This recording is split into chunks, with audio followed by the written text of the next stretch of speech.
When you see another major city like San Diego look to adopt the IHRA definition of anti-Semitism, what's your reaction to it as more cities and more municipalities take this action? Well, there's been a huge debate in a number of places, and I'm glad to see municipalities being concerned about anti-Semitism, as am I. I just think this is the wrong approach. It's been used as a way to classify and stop speech, and it's been seen by the courts increasingly as viewpoint discrimination and also a violation of some church state principles. There's debate inside the Jewish community about views on Israel and whether one should be inside the tent or outside the tent. And this is being used as a way to say that certain views about Israel are inherently anti Semitic, when the reality is that things are more complicated and varied. Certainly, that wasn't the intent when you wrote this, I think now 20 years ago. What were you hoping to establish in writing this definition the way that it was put down on paper? Yeah, I was the lead drafter. There were others involved in the process too. But basically, what happened is after the Second Intifada and the collapse of the peace process in 2000, there was an uptick in attacks on Jews, particularly in Europe, as we're seeing now when there's Israel is at war. There are attacks on Jews. And there was a group called the European Monitoring Center on Xenophobia and Racism that put out a report in 2004 that looked at what was happening on the ground. And they said, we have a problem. We have a problem in that we have all these different data collectors, and they don't have a common set of references to look at. For basically the primary purpose was data collection. So to keep a common playing field over across borders and across time, to take a temperature on anti-Semitism, it was relevant to include some things about Israel because we did see a correlation. But what happened is that people have been using it as really a weapon to say, if you say something that violates the definition, that's anti-Semitic. And to give you a parallel, we would never take a definition, and there isn't one in law, of racism. And you can make an argument that you could include political elements like opposition to affirmative action or opposition to the removal of Confederate statues as indicia of racism for research purposes and survey purposes and data purposes.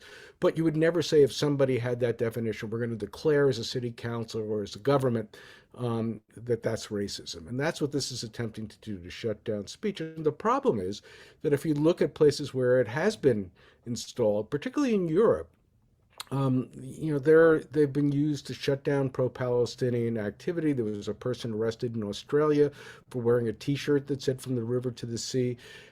In Germany, Jews who were protesting Gaza were declared anti-Semites because of this. And a reporter wrote, I thought very tellingly, isn't it ironic that Germany is yet again deciding what it means to be Jewish, what's a legitimate Jewish value? I don't want the courts, I don't want the government, I don't want anybody deciding what it means inside the Jewish community except for the Jewish community. And this actually makes it harder to look at anti-Semitism, because anti-Semitism isn't just this simple thing of let's take what somebody says, run it through this device and see is it on one side or another. No, it's societal things are pushing people into anti-Semitism. When we view somebody as an other, as a danger, as the Pokes at Charlottesville did, for example, saying Jews will not replace us, they understand the world that there's a Jewish conspiracy that's trying to harm non-Jews, and those are the types of things that actually make anti-Semitism more significant and more dangerous. And instead, we're focusing on let's just classify certain words and be done with it. San Diego, like many places, has seen a rise in anti-Semitic incidents over the last few years. Is there value, though, in taking this definition and using it, as you said, as it was intended, to do a better job of collecting data? And when does that become a fine line of collecting data versus trying to use this definition to police thought? Well, I mean, that's one of the saddest things is that it was never really used as the way that it was intended. It's only been used to stop pro-Palestinian speech. A lot of the speech I disagree with too, but you never want to have government suppressing, political opinions and speech that you don't like. You want to organize against it. You want to speak against it. You want to counter speak. But it's been used as a way as to shut down that type of speech since really about 2010. Lawsuits started being filed saying a professor's teaching a text or a speaker's coming to campus that has views that people thought were violative of the definition. That's not the way you deal with it on a campus. You bring in other points of views as opposed to using the heavy hand of a blunt instrument to stop speech.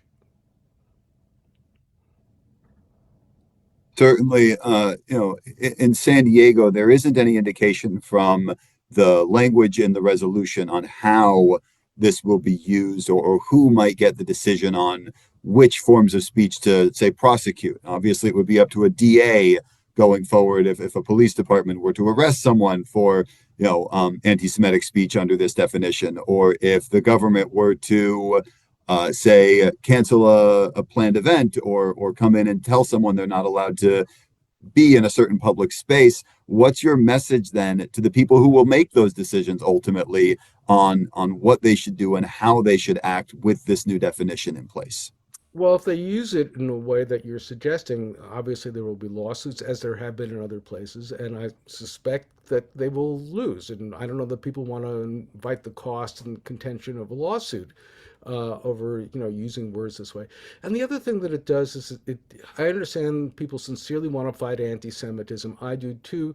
This is being seen as a symbol and as a shortcut. But if you look at how has been used, it's been used only to suppress pro-Palestinian speech. And inside the Jewish community, there's another separate issue. There's a big debate about, as I was saying, about Zionism, whether who's inside the tent and who's outside the tent.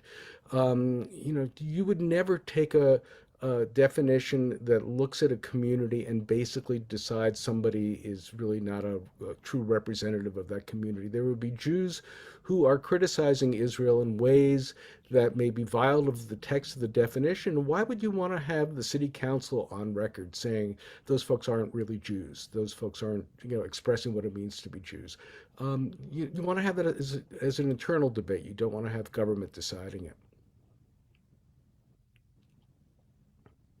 And yet when you hear things that, like you said, on their face, there are certain statements that carry with them very specific connotations, from the river to the sea, or, intifada now, things like that. When those words are used, does that, just by using them, cross the line into anti-Semitism? Isn't that what this would try to tamp down on because of the nature of what those words have meant through history? Well, that's precisely what the intent is, but it's much more complicated than that. I mean, take river to the sea, right?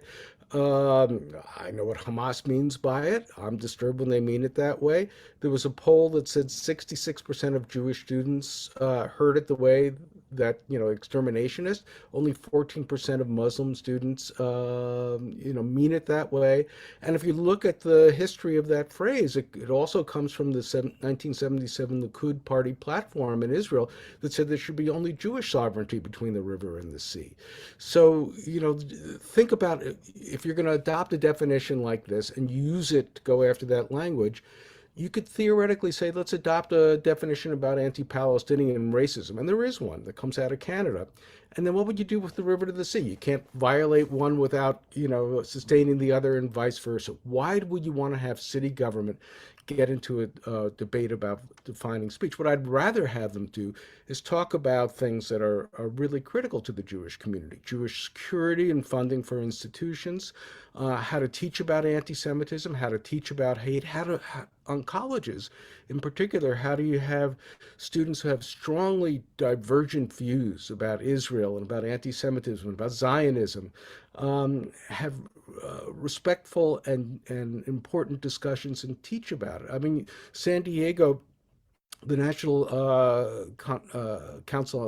the National Conflict Resolution Center, excuse me, is based in San Diego. They've done good work on how do you discuss across these issues. Those are the types of things that should be supported, as opposed to just to me, the illogical comfort of saying we're going to pass a resolution may make us feel good, but it's going to do much more damage. It's going to blind us to how anti-Semitism works, and it's going to invite fights over terms about Israel, as opposed to trying to find out ways that people can cooperate and learn from each other more. Does there need to be then a new definition? Is it time for something else to take over? There are. It's funny. There are multiple definitions of anti-Semitism around. There's a thing called the Jerusalem Declaration on Anti-Semitism, which is less capable of being used for violating pro-Palestinian speech, but it is, I think, it's less clear on hate crimes. There's the Nexus definition. There are other definitions around. You could debate, and it's great for a college class to look at the difference between them. None of them should be used as official government statements of what speech the government likes. That's not the business of government to classify certain speech.